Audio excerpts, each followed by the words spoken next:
Teman-teman, pernahkah kalian berpikir seberapa besar pengaruh media dalam membentuk cara kita melihat perang? Apakah berita yang kita lihat atau baca benar-benar objektif atau justru bagian dari propaganda? Sejak dulu, propaganda telah digunakan untuk membentuk opini publik, menciptakan musuh, dan membenarkan konflik. Dari perang dunia hingga era digital, informasi sering kali menjadi senjata yang lebih kuat dari peluru. Di video ini kita akan membahas bagaimana propaganda perang bekerja. Mari kita bahas. Dalam artikel berjudul War Propaganda and Correspondence, Updating UN Covenant and Media Ethics Principles yang ditulis oleh Festus Eribo dan diterbitkan dalam Athens Journal of Mass Media and Communications 2025, membahas peran propaganda perang dalam media serta tantangan etika jurnalistik di medan konflik. Penelitian ini menyoroti bagaimana propaganda perang sering kali bertentangan dengan prinsip etika jurnalistik dan Deklarasi Universal Hak Asasi Manusia PBB, khususnya dalam melindungi hak hidup dan menjaga perdamaian global. Eribo menekankan perlunya pembaruan terhadap Resolusi 217 PBB tahun 1948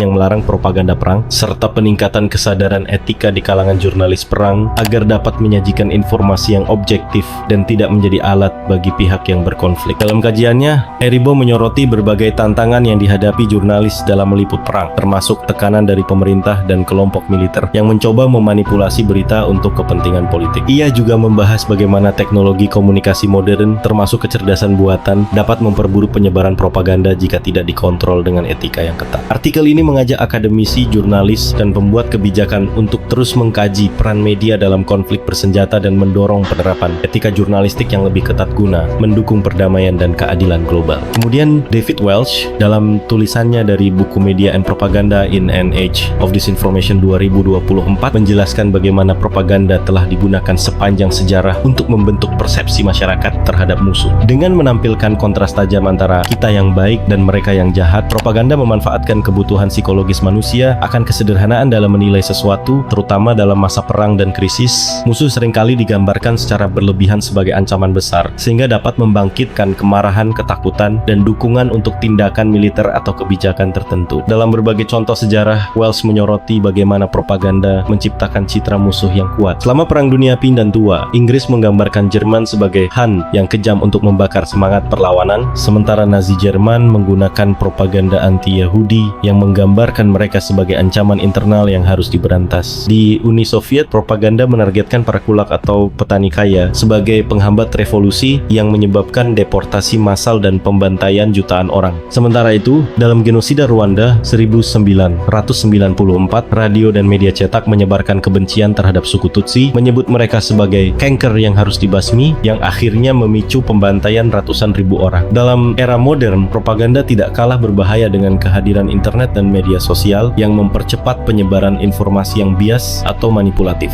Selama Perang Dingin, Amerika Serikat dan Uni Soviet saling menggambarkan satu sama lain sebagai ancaman global melalui berbagai bentuk propaganda. Lebih baru lagi, dalam invasi Rusia ke Ukraina tahun 2022, Rusia menggunakan propaganda untuk menggambarkan pemerintah Ukraina sebagai neo-Nazi, sementara Ukraina membalas dengan menampilkan Vladimir Putin sebagai sosok seperti Hitler. Kesimpulan dari kajian ini adalah bahwa propaganda selalu menjadi alat yang ampuh dalam membentuk identitas musuh, memperkuat perpecahan, dan memanipulasi opini publik untuk kepentingan politik dan militer. Teman-teman, kita telah menyimak bagaimana propaganda perang membentuk opini publik, mempengaruhi kebijakan, dan bahkan memicu konflik. Media bisa menjadi alat yang kuat untuk mengungkap kebenaran, tetapi juga bisa dimanfaatkan untuk menyebarkan informasi yang bias. Di tengah banjir informasi saat ini, tugas kita adalah tetap kritis, tidak mudah terprovokasi, dan selalu mencari sumber yang terpercaya. Perang propaganda tidak hanya terjadi di medan konflik, tetapi juga di layar gadget kita setiap hari. Sampai jumpa di video selanjutnya.